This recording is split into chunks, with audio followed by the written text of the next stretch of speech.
Selamat pagi sahabat, apa kabarnya? Harus tetap ceria ya di akhir pekan kali ini. Dan ingat selalu menerapkan protokol kesehatan, ingat 3M. Pagi ini di rumah saya seperti yang sahabat sudah lihat ada galeri kain. Dan tadi kita sudah saksikan bersama pertunjukan busana bersama teman-teman saya. Terima kasih ya, terima kasih. Nah pagi ini kalau kita lihat di kain ini begitu banyak warna. Tapi ingat, jangan salah, pewarna yang digunakan adalah berasal dari bahan alami.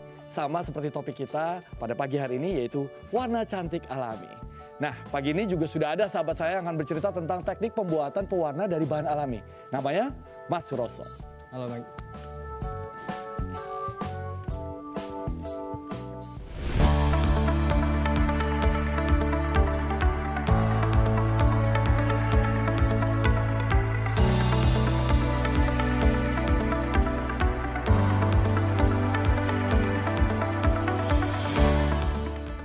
Mengolah beberapa tanaman menjadi pewarna alami kain batik, itulah yang dilakukan Suroso.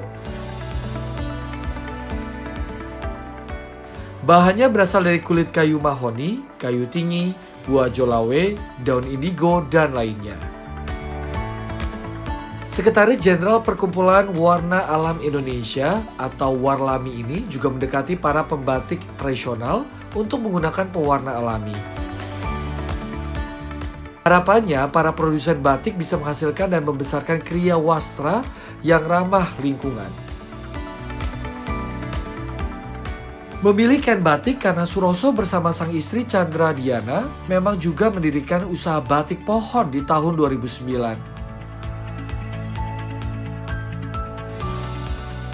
Batik karya pria kelahiran Pekalongan 9 November 1966 ini bahkan sudah dipamerkan di Jakarta Fashion Week dan Jakarta Fashion dan Food Festival pada tahun 2011.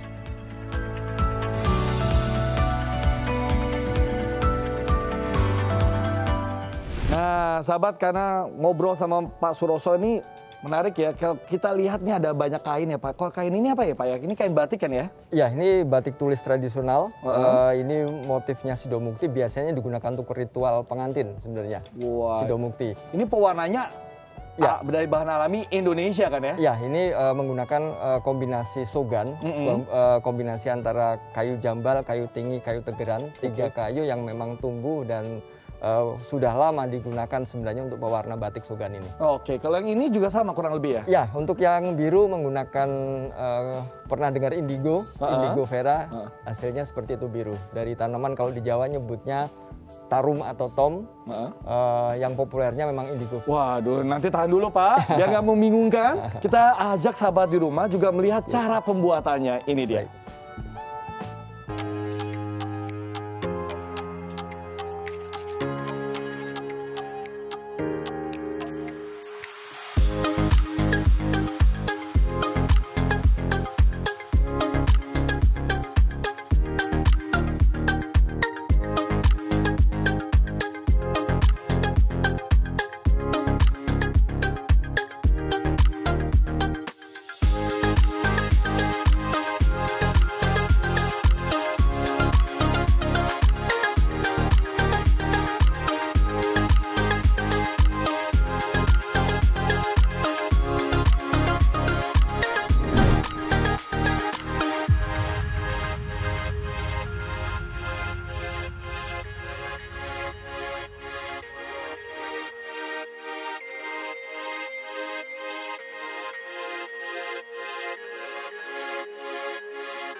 Oke, nah ini Mike, bahan pewarna seperti yang tadi sudah dilihat. Ini prinsipnya ada dua jenis golongan pewarna. Yang pertama ini yang di nampan ini pewarna kita nyebutnya golongan mordan. Mordan ya? Mordan. Kemudian yang kedua ini golongan bejana yang populer disebut dengan indigo. Oke.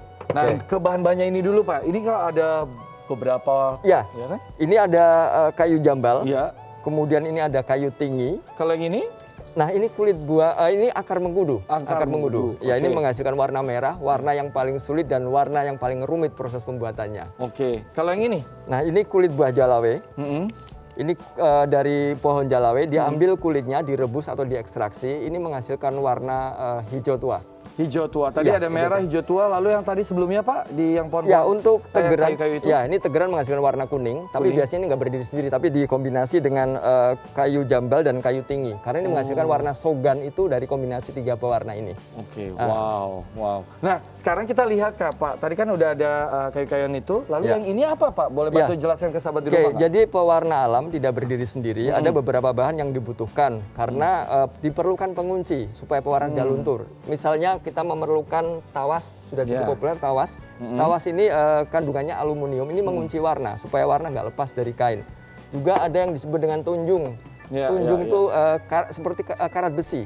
Ya, ya. Kalau zaman dulu pakainya tanah liat, itu digunakan untuk mengunci warna, tapi hasilnya nggak cuma mengunci, dia juga membuat warna lebih gelap. Oke, kemudian ada kapur dan gula merah. Ini campuran supaya indigo siap untuk mewarna. Tadi udah jelas banget ya sahabat di rumah ya soal bahan-bahan untuk pewarnaan dari bahan alami, betul ya? Nah, sekarang gimana caranya teknik pewarnaannya Pak? Nah, proses pertama kita perlu bahan reduktor. Kita di sini menggunakan gula merah. Sebenarnya nggak cuma gula merah, bisa menggunakan asam, bisa menggunakan gula cair atau fruktus, bisa menggunakan buah-buahan. Ini untuk membangkitkan warna. Ini caranya adalah direbus. Rebus dulu ya? Iya, kita rebus saja sampai dengan gula merahnya benar-benar cair dan mendidih merata. Nah, setelah gula merahnya mencair, mendidih, tujuannya supaya kita nyebutnya alkalinya tinggi, baru kita campurkan pastanya. Iya. Kita campurkan pastanya dan ditambahkan dengan kapur. Betul. Oh, ini pastanya dan kapur ya? Ya, Itu jadi- disampaikan untuk sahabat di rumah kan ya? Ya. Oke. Terus kalau sudah dicampur ke Ya. 3 bahan tadi, kita sudah siapkan, kita bisa coba tunjukkan bagaimana proses pewarna, bagaimana perubahan warna dari kain batik yang belum diwarna sampai menjadi biru. Oke, berarti sekarang teknik pewarnaannya Pak. Pewarnanya, ya, saya akan coba tunjukkan. Jadi ini kita nyebutnya batik rengsian atau batik yang belum diwarna. Ini kebetulan ini batik dari Lasem yang saya bawa.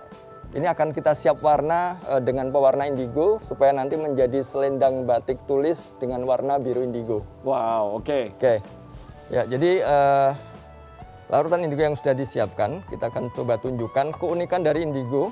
Bagaimana kain dari putih kemudian menjadi biru. Ya. Ya ini harusnya dibasahin dulu, tapi ini sudah cukup basah. Udah coba basah ya. Ya, sudah cukup basah. Basahkan dulu kayunya. Kemudian kita masukkan. Masukkan.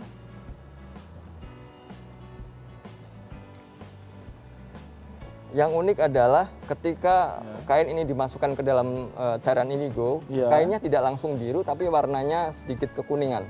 Iya, ini saya baru mau ngomong. Iya. Iya, seperti kayak kuningan ya. Ya, nah ini tekniknya memang perendamnya harus benar. Salah merendamnya, ini akan belang batiknya. Jadi tidak akan merata. salah perendamannya Salah akan perendamnya. membuat kayaknya belang ya. Ya, begitu? karena indigo ini prinsipnya adalah ketika sudah menempel di kain, dia sangat peka dengan udara. Oh. Sangat peka dengan, jadi dijaga supaya larutan benar-benar melekat tanpa harus kena udara. Ini Oke. dijaga di dalam larutan. Iya.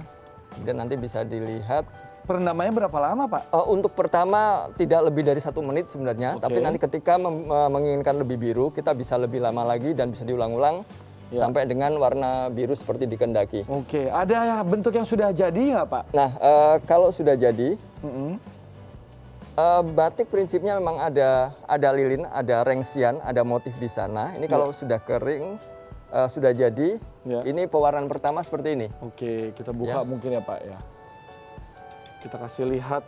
Ya. Waduh, ini yang udah jadi nih. Ini sudah jadi untuk tahap pewarnaan lapisan pertama. Iya. Nah, nanti biasanya akan ditembok, bahasa Jawanya ditembok ya, ditutup dengan lilin untuk dicelup Yang ini tahap ya? yang kedua. Ya, Tahap tergantung kedua. bagian mana yang akan supaya dapat warna yang berbeda. Kemudian dicelup lagi sampai sesuai warna dikehendaki. Kalau sudah selesai baru dilorot.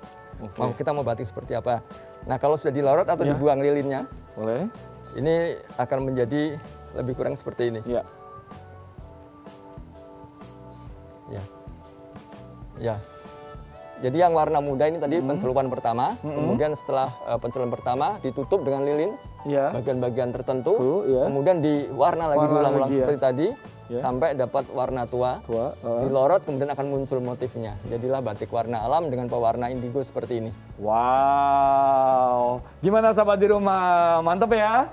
Terima kasih Mas Suroso buat penjelasannya. Dan habis ini akan ada pewarna alami lainnya dengan memadukan teknik lipatan dari luar negeri. Penasaran seperti apa? Tetap di Michael Chandra Luar Biasa.